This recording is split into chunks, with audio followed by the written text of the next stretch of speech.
नमस्कार, बघूयात आजचा पहिला प्रकार।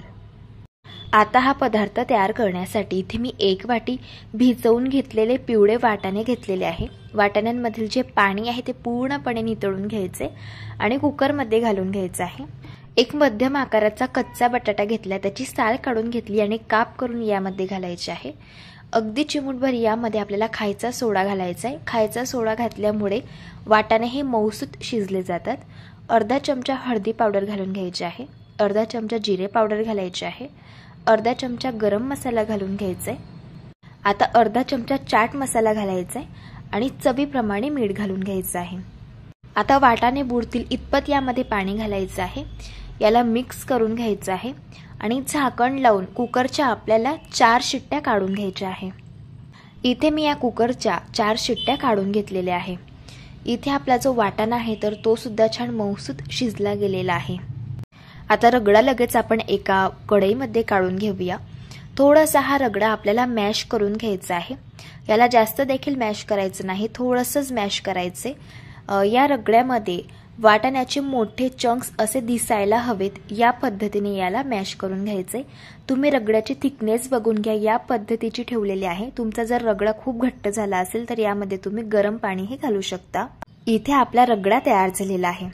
आता पॅटीस तयार करण्यासाठी 5 मध्यम आकाराची बटाटी उकळून घेतली आणि त्यांची साल काढून घेतली। बटाटी आपल्याला मॅश करून घ्यायची आहे। आता इथे मी अर्धी वाटी पोहे भिजवून घेतलेले आहे आणि पोह्यांमधील जे पाणी आहे ते काढून घेतले। पोहे घातल्यामुळे पॅटीसला बाइंडिंग खूप छान येते। आता अर्धा चमचा यात हळदी पावडर घालायची, अर्धा चमचा धणे पावडर घालायची, अर्धा चमचा जिरे पावडर घालायचे आहे, अर्धा चमचा चाट मसाला घालायचा आहे आणि अर्धा चमचा गरम मसाला घालायचा। चवीप्रमाणे मीठ घालायचं। सगळे जिन्नस व्यवस्थित हाताने मिक्स करून घ्यायचे आहे आणि याचा आपल्याला छान गोळा हा तयार करून घ्यायचा आहे। इथे मी याचा गोळा तयार करून घेतलेला आहे। आता पॅटीस आपल्याला तयार करून घ्यायचे आहे, तर त्यासाठी हाताला थोडंसं तेल लावून घ्यायचे। थोडंसं मिश्रण हातामध्ये घ्यायचं आहे आणि याचे आपल्याला छान असे हे पॅटीस तयार करून घ्यायचे आहे आणि याच पद्धतीने मी सगळे पॅटीस तयार करून घेतलेले आहे। आता हे पॅटीस आपण शॅलो फ्राय करून घेऊयात, तर त्यासाठी तवा गरम करून घेतलाय। यावरती तेल घालून घ्यायचे आणि तेल चांगलं गरम करून घ्यायचे। तयार करून घेतलेले पॅटीस तव्यावरती घालायचे आहे। पॅटीस दोन्ही बाजूंनी मस्त असे क्रिस्पी आणि कुरकुरीत होईपर्यंत हलक्या गुलाबी रंगावरती आपल्याला चांगले भाजून घ्यायचे आहे। पॅटीस एका साइडने भाजत आले की पॅटीस उलटून घ्यायचे आणि दुसऱ्या साइडने देखील भाजून घ्यायचे। इथे मी हे पॅटीस दोन्ही साइडने छान भाजून घेतलेले आहे। पॅटीस तयार झालेले आहे। लगेच आता हे पॅटीस आपण एका प्लेटमध्ये काढून घेऊया। आता रगडा पॅटीस कसा असेंबल करायचा ते सांगते। आपल्याला एका प्लेटमध्ये मस्त सुरुवातीला गरम गरम हा रगडा घालून घ्यायचा आहे। यावरती आपल्याला हे पॅटीस ठेवून घ्यायचे आहे। चिंचची आणि पुदिन्याची चटणी यावरती घालायची आहे। दोघही चटणीच्या रेसिपीज चॅनलवरती अपलोड झालेल्या आहेत, लिंक तुम्हाला डिस्क्रिप्शन बॉक्समध्ये मिळेल।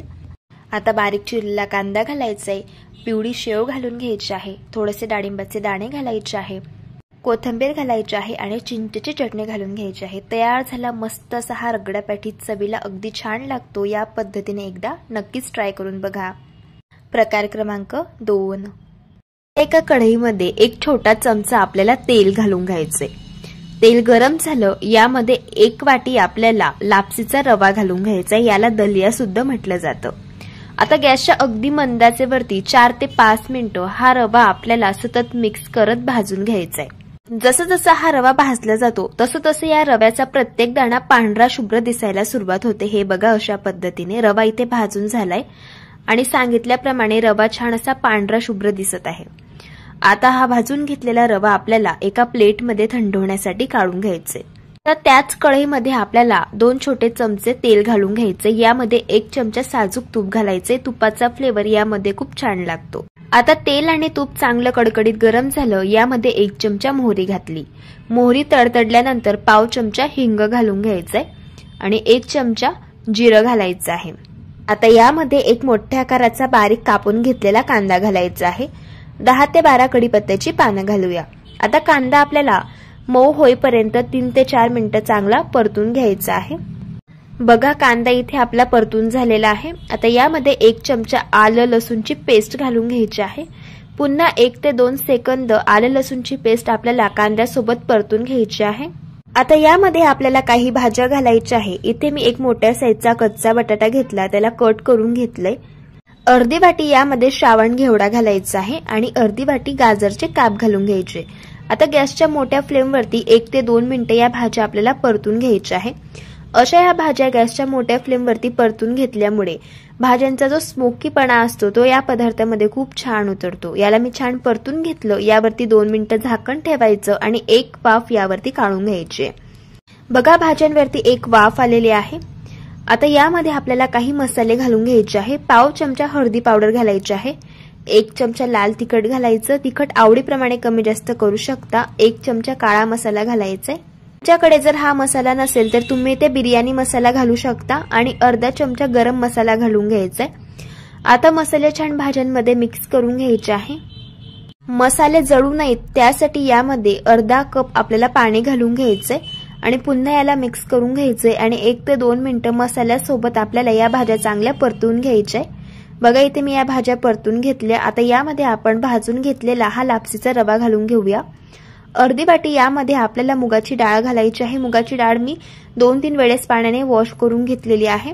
आता हे सर्व जिन्नस आपल्याला या भाज्यांमध्ये मिक्स करून घ्यायचे आहे। आता यामध्ये आपल्याला पाणी घालायचे। ज्या वाटीने आपण दलिया मोजून घेतला होता त्याच वाटीने 4 वाटी पाणी मी गरम करून घेतलं आणि ते पाणी यामध्ये घालायचे। सगळ्यात शेवटी यामध्ये चवीप्रमाणे मीठ घालून घ्यायचं आहे। आता झाकण ठेवायचं आणि 7 मिनिटं गॅसच्या मंद आचेवरती आपल्याला याला शिजवून घ्यायचे। इथे आज आपण दलिया खिचडी बनवत आहोत। आता ही खिचडी आपल्याला या 7 मिनिटांमधून 2-2 मिनिटांनी मिक्स करत जायची आहे, म्हणजे खिचडी तळाला चिटकणार नाही। आता पुन्हा झाकण ठेवायचं आणि याला आपल्याला शिजवून घ्यायचे। बघा मी याला शिजवून घेतलेला आहे। तयार झाली इथे आपली दलिया खिचडी। मस्त अशी गरम गरम आणि लुसलुशीत अशी ही दलिया खिचडी चवीला अगदी भन्नाट लागते आणि सगळ्यात महत्त्वाचं भरपूर सारे प्रोटीन्स युक्त तयार होते। आता सगळ्यात शेवटी यामध्ये आपल्याला कोथिंबीर घालून घ्यायची आणि याला मिक्स करून घ्यायचे। कधी कधी रात्रीच्या स्वयंपाकाचा कंटाळा येतो, भाजी पोळी खायची इच्छा होत नाही, त्यावेळेस आपण हा पदार्थ बनवू शकतो। चवीलाही अगदी मस्त लागतो आणि अगदी 15 मिनिटाच्या आत तयार होतो। ही खिचडी खाताना थोडंसं यावरती आपल्याला तूप घालून घ्यायचे, म्हणजे खिचडीची चव दुपटीने वाढते आणि चवीलाही अगदी मस्त लागते। अशा पद्धतीने एकदा तुम्ही दलिया खिचडी ट्राय करून बघा। प्रकार क्रमांक 3 पदार्थ तयार करण्यासाठी इथे आपल्याला 1.5 वाटी बासमती तांदूळ घ्यायचा आहे। जर घरात बासमती तांदूळ अवेलेबल नसेल, जो तांदूळ घरामध्ये असेल तो घेतला तरी सुद्धा चालू शकतं। यामध्ये पाणी घालून घ्यायचे आणि तांदूळ 3 ते 4 वेळेस आपल्याला चांगले वॉश करून घ्यायचे। तांदूळ इथे मी चांगले वॉश करून घेतलेले आहे। इथे आपल्याला फ्राईड राईस तयार करायचा आहे, तर त्यासाठी सगळ्यात आधी भात शिजवून घ्यायचा आहे। तर त्यासाठी 6 ग्लास पाणी मी कढईमध्ये घालून घेतले। यामध्ये चवीप्रमाणे मीठ घालून घ्यायचे आणि पोहे खायचे 2 छोटे चमचे यामध्ये तेल घालायचे। पाण्याला छान मिक्स करून घ्यायचे आणि या पाण्याला खडखडून एक उकड आपल्याला काढून घ्यायची आहे। आता पाण्याला चांगली उकळ आलेली आहे। आता हे तांदूळ यामध्ये आपण घालून घेऊया। आता हा तांदूळ आपल्याला 90% शिजवून घ्यायचा आहे। जास्त तांदूळ ओव्हरकुक करायचा नाही, नाहीतर मग जो फ्राईड राईस आहे तर त्याचा लद्दा तयार होऊ शकतो। त्यामुळे तांदूळ आपल्याला 90% शिजवून घ्यायचा आहे। जसं आपण बिर्याणीसाठी तांदूळ शिजवून घेतो ना, त्याच पद्धतीने हा तांदूळ आपल्याला शिजवून घ्यायचा आहे। इथे मी हा तांदूळ शिजवून घेतलेला आहे, बघू शकता। आता लगेच गॅस बंद करायचे आणि याला एका चाळणवरती काढून घ्यायचे आणि हा तांदूळ आपल्याला असा चाळणमध्ये पसरवून घ्यायचा आहे, कारण तांदळाची वाफ तयार होते आणि वाफेमुळे तांदूळ हा ओव्हर कुक होऊ शकतो। त्यामुळे असा हा तांदूळ आपल्याला चाळणवरती पसरवून घ्यायचा आहे। आता फ्राईड राईस कसा बनवायचा ते आपण बघूया। कढईमध्ये 3 छोटे चमचे तेल मी गरम करून घेतले। यामध्ये अर्धा चमचा हिंग घालून घ्यायचे, 2 चमचे बारीक कापून घेतलेला लसूण यामध्ये घालायचे आणि 1 चमचा बारीक कापून घेतलेलं आलं यामध्ये घालायचे। लसूण आणि आलं हलक्या गुलाबी रंगावरती चांगलं तेलामध्ये फ्राय करून घ्यायचे या पद्धतीने। आता यामध्ये अर्धी वाटी बारीक कापून घेतलेले बीन्स घालायचे, अर्धी वाटी यामध्ये आपल्याला शिमला मिरची घालायची, अर्धी वाटी गाजर घालूया आणि 1 वाटी बारीक कापून घेतलेला पत्ता कोबी घातला आणि 1 वाटी यामध्ये कांद्याची पात घालून घ्यायची आहे। आता या सगळ्या भाज्या गॅसच्या हाय फ्लेमवरती क्रिस्पी आणि कुरकुरीत होईपर्यंत 3 ते 4 मिनिटं चांगल्या आपल्याला परतून घ्यायच्या आहे। इथे मी ह्या भाज्या चांगल्या परतून घेतलेल्या आहे। आता यामध्ये आपण काही जिन्नस ऍड करून घेऊया। 2 चमचे यामध्ये आपल्याला शेजवान फ्राईड राईस मसाला घालून घ्यायचा आहे। जर तुमच्याकडे हा मसाला नसेल तर तुम्ही ते शेजवान सॉस सुद्धा घालू शकता। 1 चमचा काळी मिरी पावडर घालायचे, अर्धा चमचा लाल तिखट घालायचंय, अर्धा चमचा काश्मीरी मिरचीचं तिखट घालायचं रंगासाठी। पोहे खायचे 2 चमचे यामध्ये सोया सॉस घालायचे आणि त्याच चमच्याने 2 चमचे रेड चिली सॉस घालून घेतला आणि 2 चमचे टोमॅटो केचप घातले। आता चवीनुसार यामध्ये मीठ घालून घेतलेलं आहे। मीठ बेतानेच घालायचंय कारण सॉसेस मध्ये सुद्धा मीठ असतं आणि इथे आपण भात शिजवताना देखील मीठ वापरलेलं होतं। सगळे सॉसेस चांगले आपल्याला या भाज्यांमध्ये मिक्स करून घ्यायचे आहे आणि हा शिजवून घेतलेला भात यामध्ये घालून घ्यायचा आहे। आता हा भात आपल्याला चांगले या तयार करून घेतलेल्या फोडणीमध्ये व्यवस्थित मिक्स करून घ्यायचा आहे। अगदी हलक्या हाताने हे मिक्स करून घ्यायचे म्हणजे भाताचे तुकडे पडणार नाही। इथे मी याला छान मिक्स करून घेतलेला आहे, बघू शकता। अगदी परफेक्ट असा इथे आपला हा फ्राईड राईस तयार झालेला आहे। आता गॅसची फ्लेम अगदी स्लो ठेवायची आणि झाकण ठेवून एक वाफ आपल्याला या फ्राईड राईस वरती काढून घ्यायची। इथे मी या फ्राईड राईस वरती एक वाफ काढून घेतलेली आहे। तयार झाला मस्त असा चमचमीत अगदी चायनीज सेंटर वरती मिळतो तसाच आणि त्याच चवीचा फ्राईड राईस घरच्या घरी। आता याला देखील आपण एका प्लेट मध्ये सर्व्ह करून घेऊया। असा हा फ्राईड राईस चवीला अगदी भन्नाट लागतो आणि लहान काय मोठे सुद्धा फार आवडीने खातील इतका चविष्ट तयार होतो। नक्कीच एकदा या पद्धतीने तुम्ही ट्राय करून बघा। प्रकार क्रमांक 4। आता हा पदार्थ तयार करण्यासाठी 1 वाटी बारीक कापून घेतलेली पत्ताकोबी घ्यायची आहे। त्याच वाटीने पाव वाटी किसून घेतलेला गाजर घेतलं, पाव वाटी अगदी बारीक कापून घेतलेला कांदा यामध्ये घालायचा आहे आणि त्याच वाटीने 1 वाटी यामध्ये बेसन पीठ घालायचंय। पदार्थ क्रिस्पी आणि कुरकुरीत तयार होण्यासाठी 2 चमचे तांदळाचं पीठ घातलं, 1 चमचा हिरव्या मिरचीचे काप घातले, 1 चमचा आलं लसूणची पेस्ट घालून घेतली, 1 चमचा जिरे पावडर घालायचे, 1 चमचा धणे पावडर घातली, पाव चमचा हिंग घालायचे, पाव चमचा हळद घालायचे, पाव चमचा ओवा घालायचे आणि बारीक चिरलेली कोथिंबीर घालून घेतली। सगळे शेवटी चवीप्रमाणे मीठ घालून घ्यायचे। सगळे जिन्नस सुरुवातीला चांगले मिक्स करून घ्यायचे आहे। आता यामध्ये थोडं पाणी घालायचं आहे आणि याचं आपल्याला बॅटर हे तयार करायचं आहे। लक्षात ठेवा एका वेळेस जास्त पाणी घालू नका, नाहीतर मग बेसन पिठाच्या गाठी होऊ शकतात। थोडं पाणी घालून याचं आपल्याला बॅटर हे तयार करून घ्यायचंय। बॅटर इथे मी तयार करून घेतलेला आहे। बॅटरची थिकनेस बघून घ्या, या पद्धतीची ठेवायची आहे। यापासून आपण धिरडी तयार करणार आहोत। त्यासाठी तवा इथे मी गरम करून घेतलाय, याला तेल लावून घ्यायचंय। आता हे तयार करून घेतलेलं धिरडीचं बॅटर तव्यावरती घालून घ्यायचंय आणि याला पसरवून घ्यायचं आहे। बॅटर मध्ये आपण भरपूर भाज्या घातलेल्या आहेत, त्यामुळे अगदी गोलाकार असं हे धिरडं होत नाही। धिरडं आपल्याला दोघी बाजूने चांगलं भाजून घ्यायचं आहे। एका साइडने धिरडं भाजून झाल्यावरती पलटी करून घ्यायचंय आणि दुसऱ्या साइडने देखील याला भाजून घ्यायचंय। इथे हे धिरडं मी भाजून घेतलेलं आहे, याला आता आपण काढून घेऊया। इथे आपलं कोबीचं धिरडं तयार झालेलं आहे। मुलांना जर कोबीची भाजी आवडत नसेल त्यावेळेस तुम्ही हे धिरडं बनवून घेऊ शकता, चवीला अगदी छान लागतं। प्रकार क्रमांक 5। सगळ्यात आधी आपल्याला कढईमध्ये 3 ग्लास पाणी घालून घ्यायचं आहे। यामध्ये चवीप्रमाणे मीठ घालायचं आहे, 1 छोटा चमचा तेल घालायचं आहे आणि या पाण्याला आपल्याला एक खडखडून उकळ काढून घ्यायची आहे। हे बघा अशा पद्धतीने। इथे आज आपण हक्का नूडल्स तयार करणार आहोत, त्यासाठी इथे मी नूडल्स घेतलेले आहेत। ह्या नूडल्स आता आपण पाण्यामध्ये घालूयात। नूडल्स आपल्याला 70 to 80% शिजवून घ्यायचे आहेत। जास्त नूडल्स ओव्हर कुक करायचे नाहीत, जर जास्त नूडल्स शिजला तर त्यांचा लद्दा तयार होतो। इथे मी नूडल्स छान शिजवून घेतलेले आहेत आणि तुम्ही बघू शकतात अशा पद्धतीने आपल्याला या नूडल्स 70 to 80% शिजवून घ्यायचे आहेत। आता गॅस बंद करूयात आणि याला आपण एका चाळणवरती अशा पद्धतीने काढून घेऊयात। आता या नूडल्स चाळणवरती अशा पद्धतीने पसरवून घ्यायचे आहेत। आता या नूडल्सवरती आपल्याला थंड पाणी घालून घ्यायचं आहे, कारण नूडल्स खूप गरम आहेत आणि त्याची जी कुकिंग प्रोसेस असते तर ती चालूच असते, तर ती बंद होण्यासाठी यावरती थंड पाणी घालून घ्यायचं। असं नूडल्सवरती थंड पाणी घातल्यामुळे नूडल्स ओव्हर कुक होत नाहीत आणि त्यांचा लद्दा तयार होत नाहीत। नूडल्स अगदी छान सुटसुटीत आणि मोकळ्या तयार होतात। आता इथे मी गॅसवरती कढई गरम करायला ठेवलेली आहे। यामध्ये आपल्याला 3 छोटे चमचे तेल घालायचे। तेल गरम झालं, यामध्ये 1 चमचा मोहरी घालूया।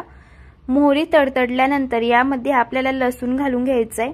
इथे मी 6 ते 7 लसणाच्या पाकळ्या उभ्या बारीक कापून घेतल्या होत्या, तर त्या घातल्या। हा लसूण आपल्याला हलक्या गुलाबी रंगावरती अशा पद्धतीने छान परतून घ्यायचंय।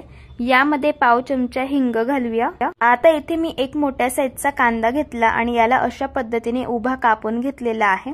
आता हा कांदा आपल्याला गॅसच्या अगदी हाय फ्लेम वरती 3 ते 4 मिनिटं हलक्या गुलाबी रंगावरती छान परतून घ्यायचंय। हे बघा अशा पद्धतीने। इथे मी 1 वाटी पत्ता कोबी अशा पद्धतीने उभी बारीक कापून घेतलेली आहे आणि आता यामध्ये त्याच पद्धतीने मी कापून घेतलेली शिमला मिरची घालत आहे।